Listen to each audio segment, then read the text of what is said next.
So welcome, 6 o'clock, we can all start. So make yourselves comfortable and I will start off. So I will start this presentation this evening by, of course, introducing myself. So my name is Milena Sobesto. I am a psychotherapist working within ABL Health across different services. So today I'd like to welcome you to listen to my presentation on emotional eating. A little bit of normalizing it, learning to recognize and work with it. There will be some time at the end when I will answer some questions. So please do leave any messages, any questions in the Q&A box. And at the end, we'll come back to it and answer a couple of them, okay? So you are all welcome here, okay? So before we start, maybe reflect on, sorry, just gonna,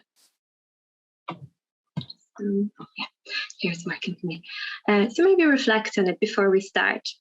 What is emotional eating for you? Hold on to this answer, okay? Maybe write it down if it feels comfortable and ask yourself, okay, what is it for me? Okay, and we can come back to it after the webinar. And maybe you can compare the answers and see if anything else came up for you in relation to this. Okay, so just have a think about it. What is emotional eating for you? So I'm going to start off. So we usually ask ourselves a question, what can I eat? It's a very popular question a lot of the time. So we bite into it, we chew it, we taste it, we swallow it. It's absolutely delicious. Food is amazing. It's an amazing experience. A piece of chocolate can make the feeling of anxiousness go away. It makes you feel like you can deal better with sadness. Anger can even subside from your body and your day can straight away become a little less boring. But does it really? Imagine if you could just eat all the time and be satisfied with your life, yourself and your body. When we repress our emotions with food, the questions start. Why did I eat this?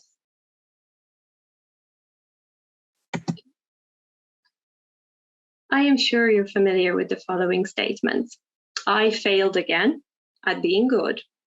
I was supposed to watch what I eat. I am a terrible failure and I am absolutely fat. Why do I want to eat more? Look at myself. I am disgusting and I will always be like this. I will eat it for the last time and I will start the diet from Monday. Or it tastes so delicious, I should just finish this. It happened to you, I know. Happens for everyone who struggles with weight or represses feelings with food. It's the vicious cycle, as you can see on this slide. I eat, I feel guilty, I go on a diet. I then restrict it all, and then I go back to eating because I feel guilty. So why does eating become a problem? Why do we struggle to deal with emotions triggering our eating? Why can't we just eat only when our bodies need it? Why do we go to a fridge or a cupboard when we are not hungry? Why, after a difficult conversation with someone, we want to have a piece of cake or a bag of peanuts or crisps? Why do we sometimes have to eat something straight away without being able to wait? Maybe reflect on it. Maybe it's time to deal with your feelings first and start addressing them before you reach for food.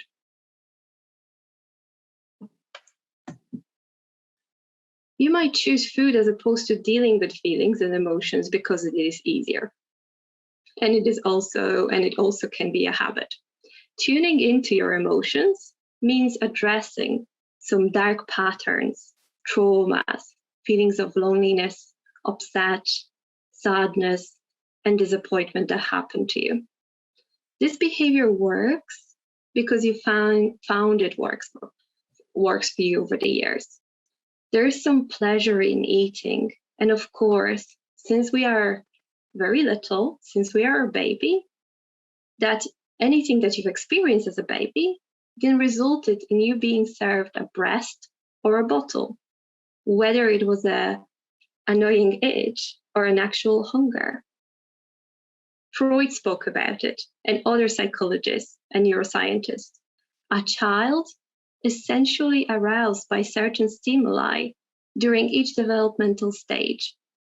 These stimuli are set to satisfy developmental needs, but if a child's needs aren't met during a specific stage, they can develop a fixation related to that. This sometimes is carried on to adulthood, and these unresolved needs may be expressed as unhelpful or negative behaviors. For example, if a child has been neglected and underfed, there's a lack of oral stimulation, or overprotected and overfed, there's excess oral stimulation. As a result, these unmet needs are believed to determine personality traits and behavioral tendencies in adulthood. Of course, there's a pleasure from eating. So eating has its function and emotions. Food makes us happier, gives you energy boost. Endorphins distract you from what's happening. Eating soothes the heightened emotional arousal and fills up the gaps between, obviously, how we are experiencing, what we are experiencing, and the pleasure. We're seeking pleasure, seeking calm, seeking the kind of calmer sort of sensations. And it helps us to deal with emptiness, loneliness, boredom, sadness, or anger. So when it comes to emotional eating, brain chemicals are highly influential.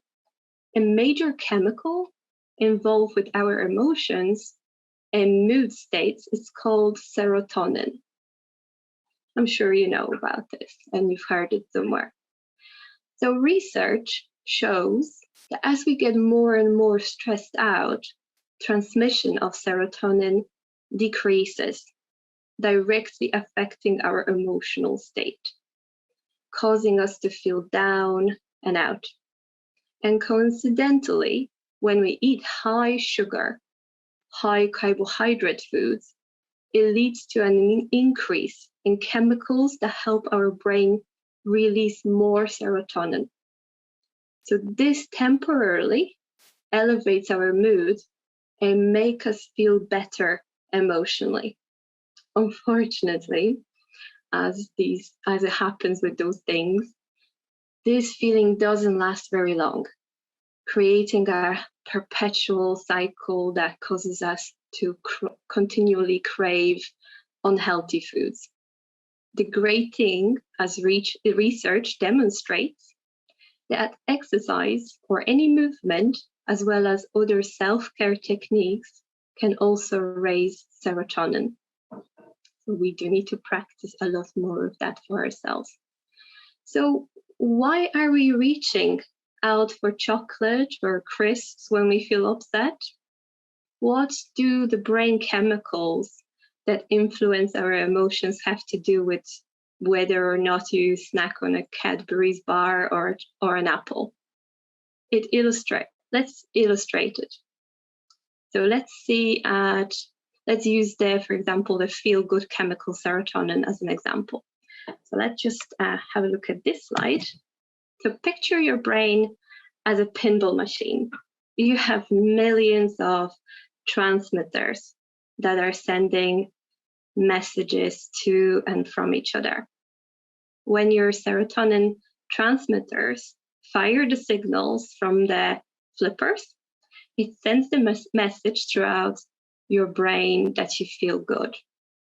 That message is strongest when the feel-good ball is chaotically bouncing around in your brain, racking up tons of positive points along the way. But when you lose the ball down the chute, that is when a serotonin cell in the brain takes the chemical and breaks it down. That amazing feeling you were just enjoying is lost. So what does your brain want to do? Of course, put another penny in the machine and get another ball. For many of us, that next ball comes in the form of foods that quickly make us feel good. or foods that provide an immediate rush of serotonin. That rush can come with a jolt of sugar. Sugar stimulates the release of serotonin. Insulin stimulates serotonin uptake into the brain, which in turn boosts our moods, make us feel better, or masks the stress, the pain, the boredom, anger, or frustration that we might be experiencing. But remember that serotonin is the only one ball in play. You have other chemicals fighting to send your appetite and cravings from bumper to bumper. To see how the whole picture works, think of these chemicals as part of a scale.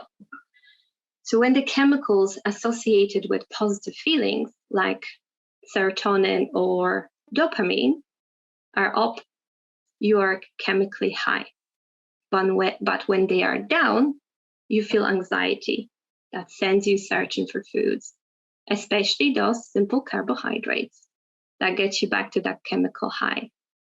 Knowing how your emotions can steer your desire to eat will help you to resist your cravings and ideally avoid them altogether.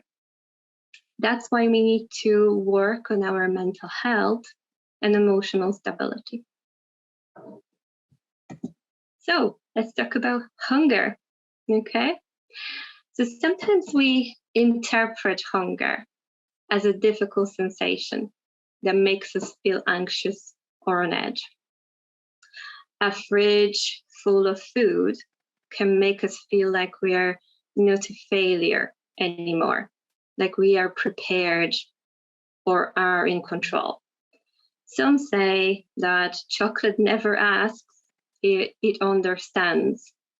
You eat, but you are never fulfilled because you are not hungry for food. You might experience hunger for love, acceptance, fulfillment, affection. You feed yourself because you want to fulfill these unconscious needs, but it still leaves you with emotions and feelings not being addressed. And this can lead to disordered eating, compulsive overeating, binge eating, and other psychological issues that contribute to weight gain. So going back to hunger and the meaning of hunger, understanding hunger in the broader sense can help us to see that it's not only about food and access to it. So the definition of hunger is that once the person's energy levels fall below a certain threshold, the sensation of hunger is experienced, which is the body's way of motivating the person to eat again. Hunger is telling us that our body is running low on energy. When glucose falls down, we start to experience body cues that indicate hunger. We then eat until we feel full, and our brain releases leptin, appetite hormone, which makes us pleasantly satisfied. High levels of leptin tells our brain that there was enough food and a healthy person does not want to eat anymore. Very easy, very simple. However, this is not as simple in real life because a lot of things can contribute that sort of link between high levels of leptin, and usually it's our experiences. So, however, with age, it becomes a little difficult and much more complicated because food starts to fill different functions for us. Going to cinema, we get popcorn. Watching a movie, we associate with snacking. Eating with age starts to have a social and psychological function. I've mentioned the popcorn in the cinema. We eat automatically, mindlessly, and very fast. We sometimes also go out and feel like we need to eat large portions because of social pressures of finishing the meal because we consider it the Last Supper or we fear the waste. Psychological function of food or eating is where we satisfy our emotions and feelings with food. Social function, when, for example, we want to make a large dinner for the family because we struggle to show love and feel acceptance in other ways. What also influences our food choices is appetite. What is that motivator? Which is that motivator to take food in? And interestingly, this is connected with the mechanism of feeling relieved. Experiencing an appetite can be habitual. So the sensation of wanting to eat is learned reaction to different emotions. Anger, sadness, tiredness, every emotion then can trigger you reaching out for food. Understanding your past experiences of food and eating can be beneficial for you to recognize how is your emotional eating, what makes you you, what are your triggers, what are your experiences around food. As an example, think about when you were small and you were sad and have been handed some food, whether it was ice cream to compensate for parent not being around, or you experience extreme poverty when young. Remember that deprivation experience when young can lead to us reaching out for food and be that extreme, because we know that there is a lot of reverse psychology going on with food and our relationship with food. So when we experience deprivation, we want to have food because we associate food with comfort, with stability, with control. So feeling of, for example, loneliness or restriction can also trigger overeating. So as I said, famine, restriction equals overeating, binging, or disordered eating. Same goes for diets. And studies tell us that experience of any diet heightens the production of cortisol in our body. Cortisol is a stress hormone, which can lead to general life dissatisfaction or emotional eating. And we, of course, know that if we experience just a tiny bit of restriction or deprivation, our body is going to rebel against it and want to have the food that we're forbidding. So if you're thinking about a diet, don't, because that will lead to disordered eating. And studies tell us that generally we can last on a diet for 3 months, and then we fall back to do what we were forbidding. So it is not your fault if your diet has not failed, has obviously failed.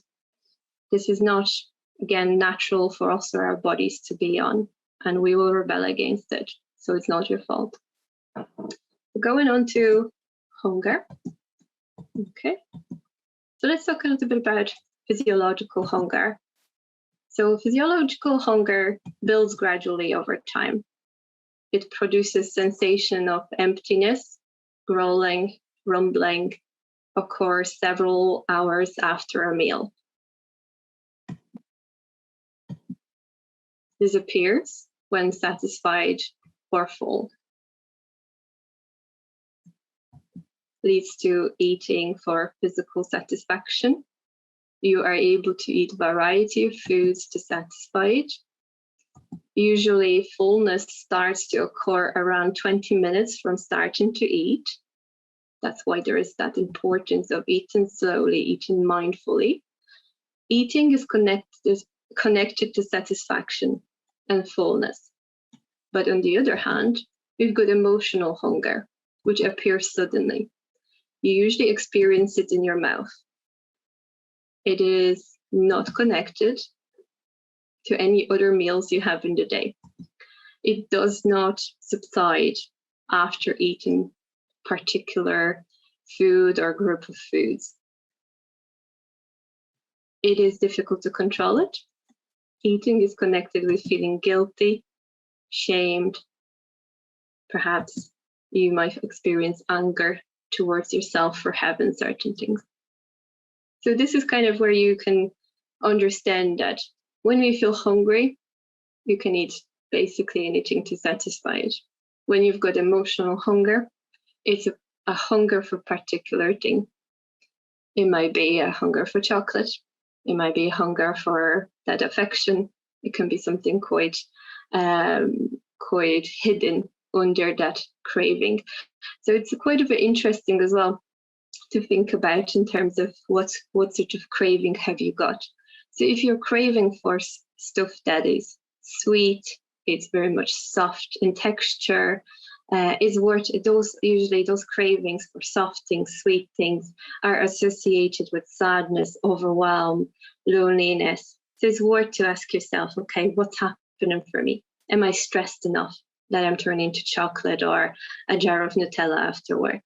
What's going on there? Foods with stronger texture, more significant texture, like crisps, peanuts, things that we bite, are associated with us trying to release anxiety, because there is that mechanical act to biting into it. And of course, we hold a lot of anxiety in our jaw. So it's worth to explore and experiment with ourselves. Okay, what is it that I'm doing with this anxiety? Okay, if it is a raise of adrenaline, I need to move it. I need to move my body in order to process that energy, that adrenaline buildup. Okay, so other things that can also trigger emotional eating. So of course we eat with our eyes, and this popular sort of saying that if we see things somewhere on the billboard when we walk into work and we see the beautiful yellow or red colors, of course we're going to be attracted to it. If you scroll through your social media and see a picture, I don't know, of McDonald's, you absolutely will want to kind of have it because those colors will attract you. Of course, the pictures are also very attractive, so it's important to be aware of it. Okay, what is it that I'm observing on social media, let's say? What is it that I'm surrounding myself with? Can I have a little bit more control of it, or at least some insight into it? And of course, memories can trigger eating. So if you're walking by a favorite bakery and you smell the fresh bread, okay, so that can bring you back to maybe when you were small and you used to have bread and butter served for a snack or whatever. So that also can be quite a interesting craving, emotional craving. So that it's important to maybe reflect on it. Okay, what is making me crave that, or what memories came up? Maybe a memory of my grandma or aunt or whoever in the family came up. So how can I soothe that for myself? Can I remember it? You know, food is not going to bring them back, or it's not going to bring back that sort of situation. But I can do something, I can acknowledge it, and I can work with it somehow for myself. But everybody is individual, so everyone has to figure it out what works for them. Okay. Again, climate can trigger certain emotional eating. We can see that, of course, with the rise in temperatures or changes in weather, and obviously access to certain foods, we will be being triggered to eat certain things. And of course, access to food or lack of it can also bring up emotional eating. So we know that if we have access to certain things, we sometimes, as I said to you earlier, there's that kind of presence of that reverse psychology. If I've got access to it, I will eat.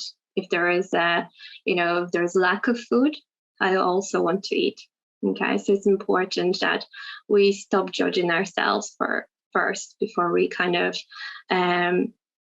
work on our emotional eating, because sometimes it's not possible to stop that emotional eating, because poverty is not something that we need to judge ourselves on, and it's not something that you can work on your emotional eating with. So in terms of next slide, okay, so what is how not to overeat? Okay, what can you do for yourself? Okay, so listen to what your body is telling you, and definitely eat mindfully and slowly. So as in the previous slide about the biological hunger, it takes the brain to register after 20 minutes that it had food. So it's important perhaps to be mindful of that, just to take some time. And remember that your stomach have 3 settings, okay? There's hunger, or I had food and I'm fulfilled and I can't eat anymore, and I overate. You've seen in my previous slides the scale, the hunger scale. That's quite of a useful resource as well. And if you want to have a look after the session to maybe explore this for yourself. Okay, when I'm eating, what is my setting? Where am I at with it? Am I hungry, or am I fulfilled, or did I overeat? Because if I overeat, that means that I'm definitely going against what my body needs, and that shouldn't be happening. I need to eat until I feel full and until I feel satisfied. Okay? So clearly, emotional eating is not going to solve problems or emotional issues. It will only add up to overwhelm. And you can, firstly, I suppose there's some practical tips that I can share with you. So maybe try to eat on plates. Just going to go back. Try to eat on small plates. Remember that it's the visual illusion of for the brain to feel satisfied quicker. Try not to go shopping when you feel hungry, and plan what to eat or what to get as much as you can. Planning can save us, and it can be very gentle. It doesn't have to be meal prepping for a whole week. It can be just having an idea and having options. And remember that food has to be satisfying. If you didn't eat something that's satisfying, you are going to snack. You are going to go and, again, rebel against whatever you've been putting, whatever rules you've been putting on for yourself. So food has to be satisfying. So change your eating habits and your routine. Make sure to eat regularly. If you don't eat regularly, your body is going to really struggle. Remember that your body needs satisfaction and needs stability. If that stability is not offered, you are going to have those swings of, either you're not eating and then perhaps overeating. Okay? So try to work on understanding your hunger and eat only until you feel full rather than until comfortable.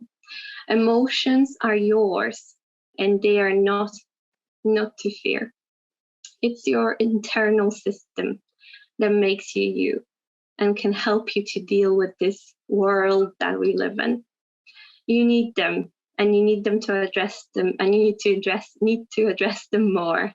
And you would definitely benefit more to be in touch with how your emotional well-being is. This system warns you. It tells you about the reality you live in. It connects you to other humans. It can be interesting to listen to it, not to open another bar of chocolate or smoke another cigarette. When we react to something, we experience it in our bodies.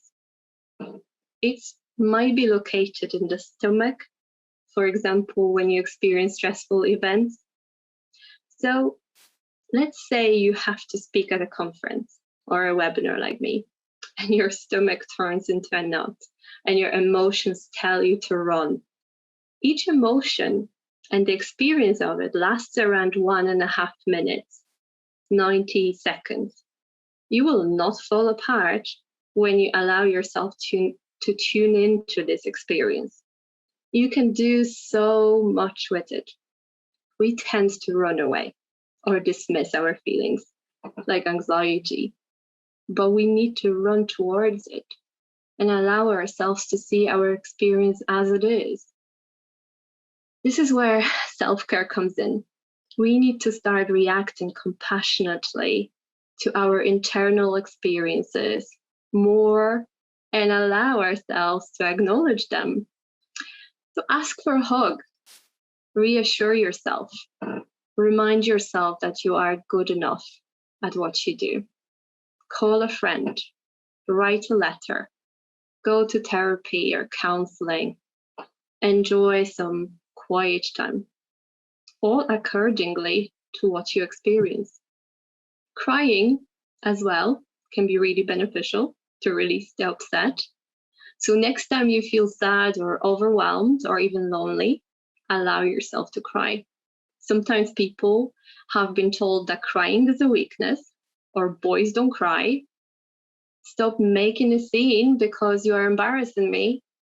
If you heard this as a child, I suggest you allow yourself to do more what feels best for you and work on accepting yourself and that feeling. Imagine you miss being on your own because you are very tired and you get chips. Imagine you want to hug someone and you get a piece of chocolate. You need to rest, but you get a cheese sandwich. We serve ourselves substitutes of what we actually need. We bargain with ourselves because sometimes we tell ourselves we are not so important. We don't deserve to. I will deal with this by myself. We start to feel selfish for taking ourselves, our bodies and minds into consideration. If we do not have in life something we want, we will reward ourselves with food or other negative behavior. So ask yourselves these questions. Do you feel you received enough of affection when young? Have you listened to? Have you been listened to? Have you felt safe? Do you feel your boundaries were respected? Did you have boundaries at all? Did your parents set healthy boundaries? Have you received a comfort when you needed it? Did you have a level of responsibility that was beyond your age? Were you able to express your emotions fully? Did your parents tell you about the world and life when you were younger and how to deal with these challenges? Did your parents have enough patience with you? Did you ever receive food when sad? Have you felt loved and appreciated? So let that sink in.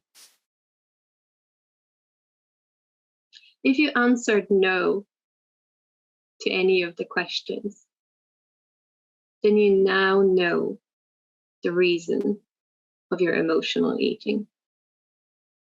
Now, it's about giving yourself a right to express your desires, your dreams, your needs. Put yourself on top of the list of priorities. Start telling yourself, I am important. What do I need in the moment? Maybe I need to cry. Maybe I need to lie down. Let go. Laugh with others. Maybe I need to feel happy. Maybe I need a warmth of the hug. Maybe I need silence. Maybe to appreciate myself. Talk to a friend. Go to my GP. Take medication.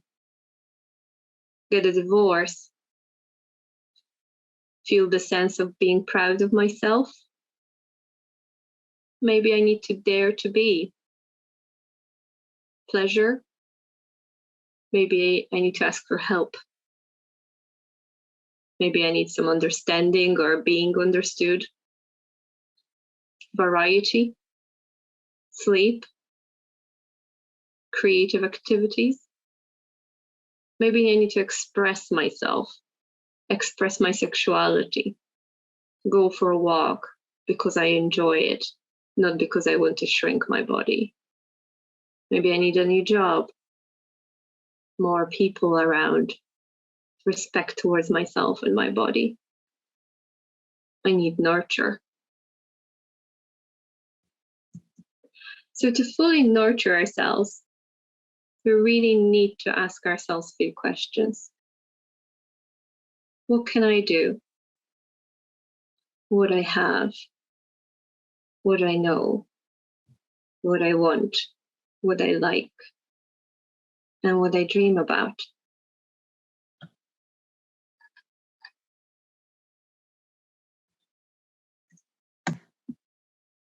Thank you.